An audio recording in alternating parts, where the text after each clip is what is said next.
partners. Ben and I started Lateral Partners 2 months ago now. It sounds like it's fresh, but we left Squirrel Mortgages. So I was 5 years BNZ, and then I started my own broker firm, and then Squirrel bought me out about 5 years ago. And then we left, and Ben joined from ASB Commercial about 2 years ago into Squirrel, and then he and I left to set up Lateral Partners. So whilst it's fresh, it's got plenty of experience behind it. And so if we start to look at what's happened over the last little while, and we start to talk about obviously COVID-19 is why we're all here, and the impact that that's having on the market. So in terms of the timeline of events, so post Christmas, everything came back pretty active. The market was pretty hot. In reality, that probably started towards the end of 19. House prices were starting to climb, auctions were full. Agents were reporting really positive activity, and things were going pretty well.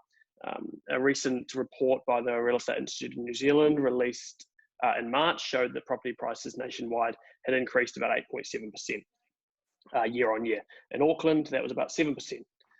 In the quarter heading into March, it was about 4% nationwide and 4% in Auckland. So things were looking pretty good. Everyone seemed pretty active.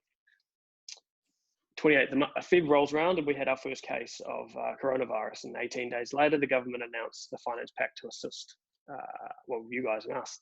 5 days later, we were placed into lockdown. So in the space of less than a month, we went from a really positive market to a nationwide lockdown. The government's responded really quickly, and the COVID-19 happened really quickly. And for the moment, it appears to have stripped all the confidence out of the market. So I'm going to talk a little bit about that moving forward. As at right now, I'll preface the fact that no one really knows what's happening. You can listen to all the economists in the world. No one really knows what's going to happen, because I'll use that word, I wasn't going to, but we're in unprecedented times, right? We haven't seen this before. We don't know what's going to happen post this. I'll give it my best nudge at having a guess. In terms of property prices, so we'd look at the negative side of so how I see property prices playing out over the next little while. If we look at the negative side of it, you've got things like job losses. The reality is that the job losses are occurring now, and the longer that lockdown state goes on, the more job losses we're likely to see. We're experiencing a real lack of confidence at the moment. Obviously, when you run down the street or walk down the street, and people 2 meters away from you, they don't even want to shake your hand. So that confidence is going to take a while to come back, in my opinion. Net migration is obviously going to stall because our borders are closed. Banks' lending appetite is disappeared from the market because they're focusing on their own customers, and rightly so. Retirement funds are declining because the share market's not doing too well. We've seen that bounce back a little bit in the last while, but for the most part, it's declined. Now there's the positive side of it. So chances are in 9 months' time, we might see ourselves with a baby boom, with people being born during our lockdown.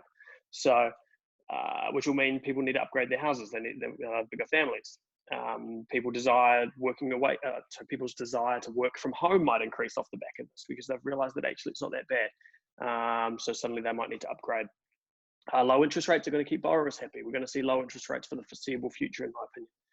That's going to encourage debt.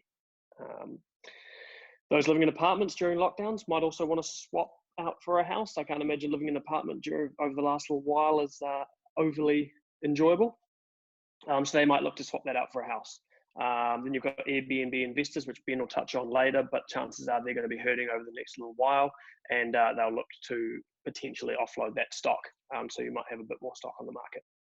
Now, that's the positive side. So it's too early to tell what exactly will happen in the property space, but I think there's enough positive fundamentals in place to help prevent any significant decrease in properties. Then you've got the construction side. So if you look at the last 4 major crashes that we've experienced over the last 40 years, new building consents dropped quite sharply off the back of those, upwards of 50% in some cases. The difference this time is that compared to all those times, we're in a low interest rate environment, and we're going to stay there. We've got largely a housing shortage. We've gone into it with a housing shortage, and that doesn't look like it's going to be solved anytime soon, regardless of whether we have net migration fall. And that's in all the main centres. And we've also got an affection towards new builds, thanks largely to the fact that the Reserve Bank rules meant that you can borrow more if you are building, or you can have less deposit, and you avoid the LVR restrictions. So naturally, we've kind of got an affection towards that new build, so that'll keep that going. I'm still seeing a lot of developers selling stock off the plan, so that side of the market is still confident enough. That being said, bank credit is going to tighten significantly. Again, as I said, they're going to look at looking after their existing clients. So we're already seeing that across the banks, with some simply not taking on any new business. This could expedite the decline in property activity. So that's the side that may start to fall. If we look at interest rates, I apologize, I know I said I was going to talk fast. If we look at interest rates, the 90-day bank bill rate sitting at about 0.47. It's been hovering around that for the last couple of weeks. Following the RBNZ's OCR cut, they dropped it to 0.25. I'm not going to expect to see it go. I don't expect to see it go much lower than that. The OCR is going to remain at 0.25 for at least 12 months. I think in reality, if you look back at other crashes, I think in reality we're likely to see that OCR stay where it is for a good few years before it starts to decline. And given that, I think the interest rates, I think I've been saying for a while now that I think interest rates were in the new norm, where they're going to stay low for in my opinion, a long time, but let's certainly say a few years. I wrote a blog a little while ago about the 100-point dance, which is basically my view that as interest rates creep down to that next 100-point drop, so when it dropped to 6, when it dropped to 5, when it dropped to 4, and now when it's dropping to 3, banks are hugely reluctant to go below that next 100-point. And it becomes a bit of a Mexican standoff. Someone's going to do it. I got a 2.99% for a client last week. That's not an advertised rate, but the reality is someone will do it. And once someone does it, they'll all go. So it's just a bit of a Mexican standoff at the moment. So, but I don't expect them to go much lower than that. I think you'll see some specials around 2.89, 2.95, but that's probably as good as it'll get. I'm going to talk a little bit later about what your options are as homeowners in terms of the government package that they've put out. But Ben's going to talk now about commercial stuff, and then we'll flip back to me. Cool. So thanks for that, Pete. So as Pete said, I've come from ASB. I was working in the commercial banking there for sort of 7.5 years, and then headed up the commercial side of Squirrel Mortgages. So I'll focus a little bit more on the business and sort of, I guess, property development space side of things. It might get a bit dry, so apologise in advance. So yeah, look, it's really hard out there for a lot of businesses. The government's come out and put a lot of packages in place, which we'll touch on a bit later on, but particularly sort of retail and tourism, I think, are facing huge headwinds, not just in the near future, but long-term overall. So touching on retail, there's a huge portion of New Zealand businesses are small business owners, sort of anywhere from 100 to sort of $400,000 or $500,000 turnover businesses. And we're seeing real big headwinds in that space where they've just had all of their income cut off. And all the bankers I'm talking to and things are really seeing some struggling businesses in that space, despite government packages. And the sort of consensus we've got from the market is that if the lockdown kicks on for much longer than 4 weeks, so if we go through 4 weeks, we're probably going to end up with a number of businesses that do get through, but it may be carrying more debt than they otherwise would have liked. But if we start stretching to sort of 6 to 8 weeks with the level 4 sort of lockdown, or even some really restrictive measures in level 3, we are going to start to see some businesses fail. And that's going to have a big impact on the whole economy. You've unemployment and just general sort of less wealth is going to be one of the main bits, but we've also got an impact on landlord owners. So a number of people that own retail property around New Zealand will be finding their tenants are struggling at the moment. I spoke to the head of, or Pete and I spoke to the head of, or someone that runs a large retail book for Augusta Properties the other day, and in a single day he had 70 clients call through for some form of rent relief. So there is really a lot of struggle in that space at the moment.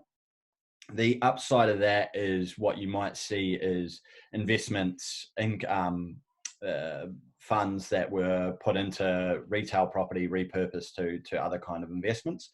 And there is traditionally a flight to, you hear about a flight to quality with the US Treasury bills. And in New Zealand, one of our big flights to quality or security is residential property. So what we will probably see over the next little while is anyone that has capital that they are looking to put either out of the share market or out of commercial properties into something they consider more secure, that's likely to be houses and residential property. So I think in that respect, there'll be some activity in that space that'll prop up house prices. The other business sector that's going to be really heavily impacted is tourism. Tourism makes up about 5% of New Zealand's GDP, and the general consensus is that the borders are going to remain either closed or heavily restrictive until we find a cure or vaccine, and that could be anything from 12 to 24 months. So there's a huge array of things that are affected by that. You're going to see a lot of people with Airbnb stock around New Zealand that are probably going to look to exit those properties or repurpose them. So I think what you'll find is that rental rates in certain sectors, particularly around tourism places like Queenstown, etc., will drop a little bit as some of that stock is brought onto the market for just standard residential. And that's just your basic supply and demand curve, where the supply for rental stock in those areas will go up, and the demand will remain largely unchanged. And so we should see a drop in rental weekly rents. The other side is it's probably going to open the opportunity for a lot of first home buyers to get into the market, or people to upgrade as some of that stock is sold to owner occupiers. So those are probably the two big sectors in New Zealand that are going to be really hurt. And then the other side of what I wanted to talk about was just the general debt burden I think that we're going to see in New Zealand and what effect that might have. So as Pete's alluded to, the government's put a lot of packages in place that we'll touch on a bit later on to support individuals and businesses. And that's going to do a couple of things. So one thing is going to really as a government, we're going to take on a lot more debt. The estimates at the moment are somewhere around sort of $20 to $30 billion of debt that the New Zealand government will take on, which, to put that in context, will take us to about 35% of GDP, which is really low. Japan, as an example, is at 250% of GDP is their burden. But the what's not often spoken about is the public or private sector, how much debt we've got in there. And right now we're sitting at about 95% of GDP debt in the private sector. And I think, all the loan holidays and various products that are put in place to support those businesses will see the debt levels in those spaces increase. And the outcome of that is I think we're going to have a reasonably restrictive credit environment for the next maybe 12 to 18 months. Particularly as a lot of these products sort of allow businesses and homeowners to ease the pain for sort of somewhere between 6 to 9 months. And what we'll probably see is the real, the chickens coming home to roost in that sort of 9 to 12 month period. So what I think will happen is we'll get through this next 4 to 6 weeks. There'll be a little bit of an uplift in activity and things, but the banks will probably be a little bit coy on coming back into the market as they wait to sort of see how the next 12 months wash out and how many businesses, after taking on these burdens, can sort of trade out of the obligations that they've brought on, and the same with individuals. So I think we're going to be in a little bit of just a real sort of coy, interesting market for the next 12 or so months, and then hopefully out of the back of that, what we should see is a bit of a boom. I think there's some real positive things to come from that. It's like anything, if we don't sort of gorge ourselves on debt for the next little while, we should come out with pretty lean balance sheets, and a lot of capacity to then go back into the market and borrow and spend and sort of that next right of the curve up. I think we are going to go into a recession, but coming out of it, we could have a pretty steep climb out of it in a nice little bubble. So it'll be quite interesting to sort of watch. But I think particularly for the next 12 months, it's going to be sort of a bit of a quiet time. So I thought from here we could get into talking a little bit about the packages that are available. I think Pete was going to touch on what's available to sort of mum and dads and homeowners first, and then I'll touch a little bit on the business side of things. Cool.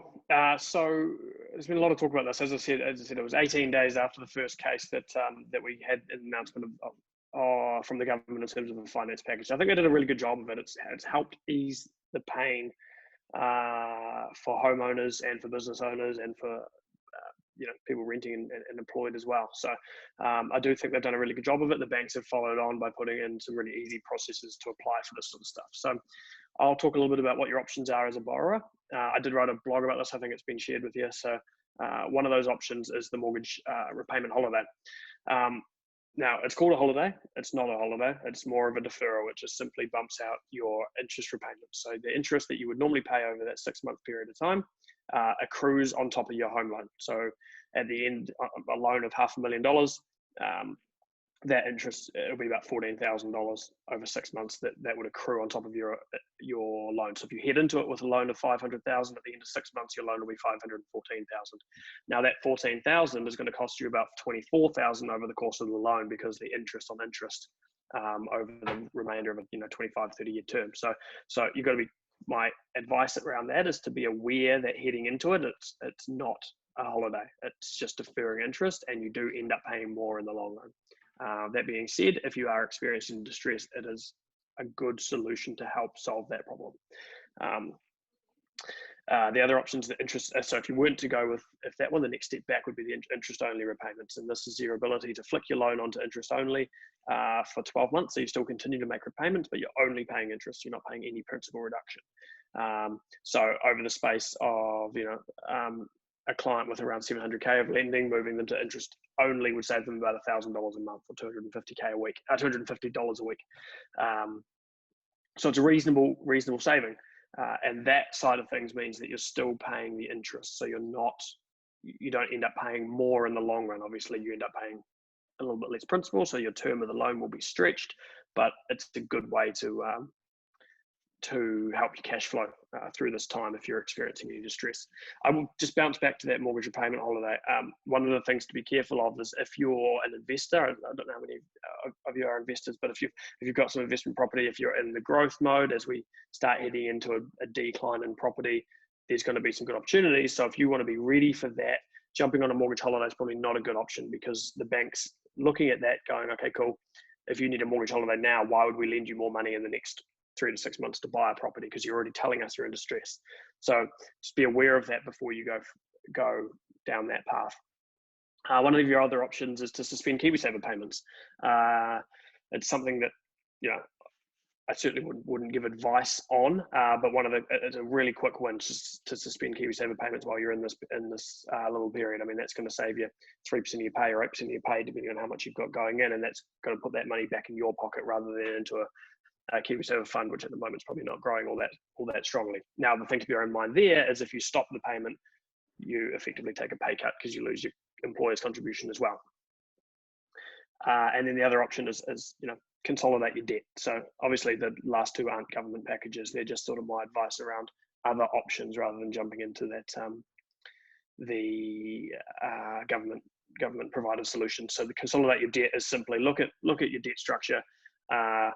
Have you got credit cards and personal loans and that sort of thing that if we're consolidated will save you a bit of money, stretch out the term of that loan, put some money back in your pocket, make it easier to manage through what is probably going to be a little bit of a tough time. Now we're also offering a 15-minute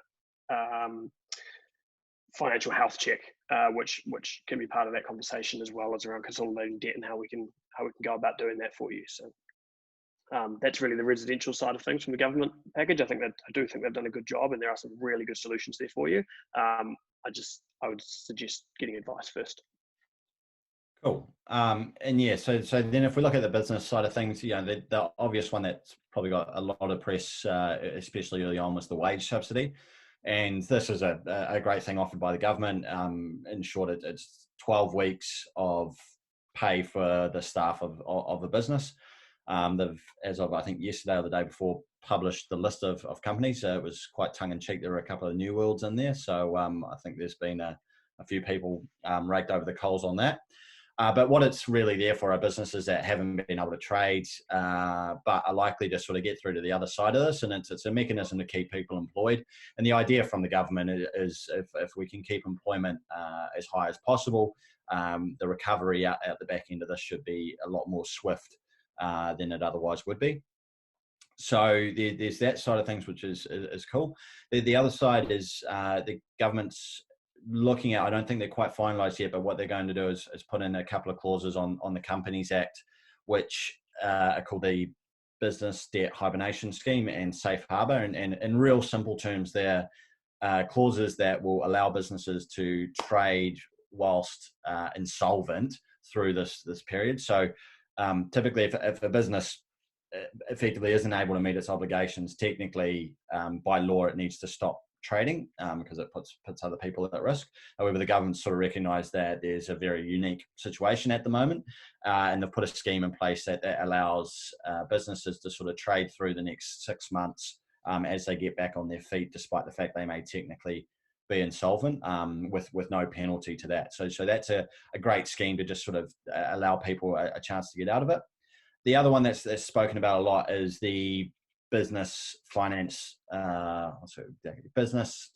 finance guarantee scheme. So it's a scheme from the government where they are guaranteeing loans that so up to 500,000. So loans for businesses provided from banks up to $500,000 over a 3-year term for small businesses.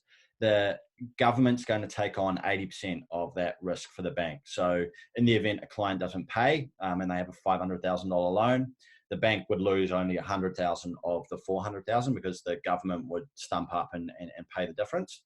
What's misunderstood in this space is that these are still bank loans. You're still obligated to follow bank criteria. They still need to sit down and do a proper assessment of your capacity to borrow that money.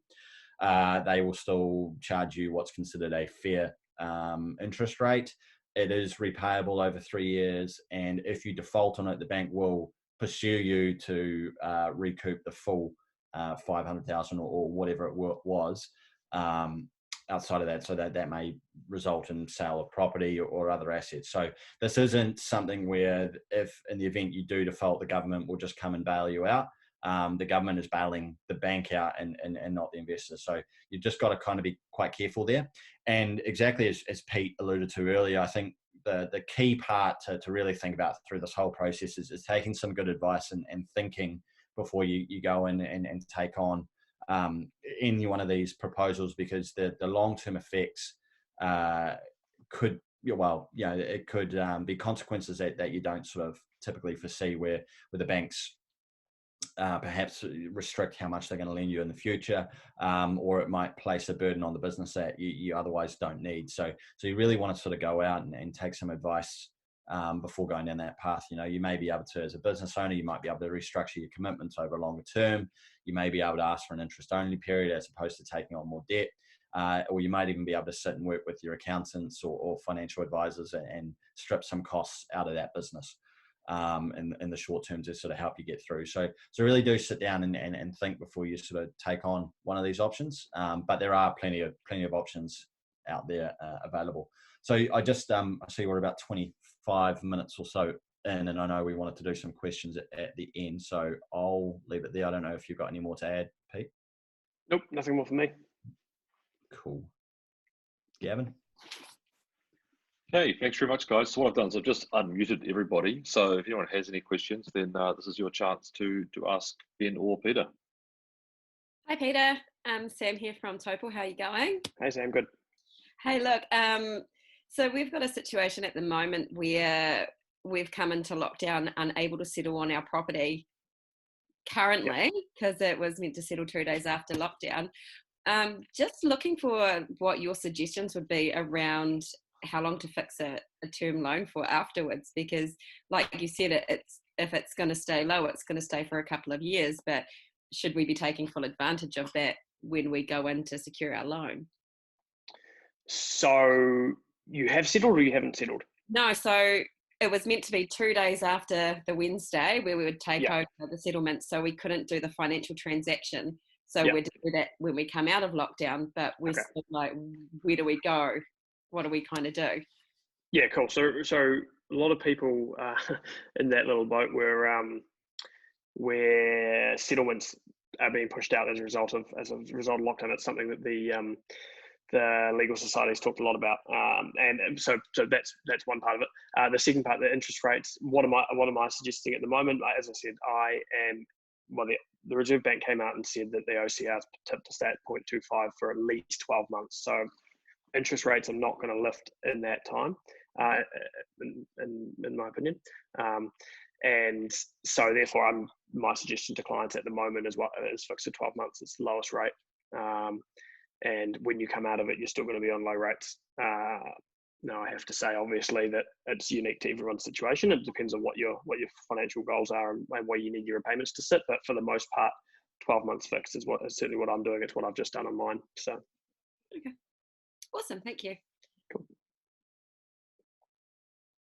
Anyone else?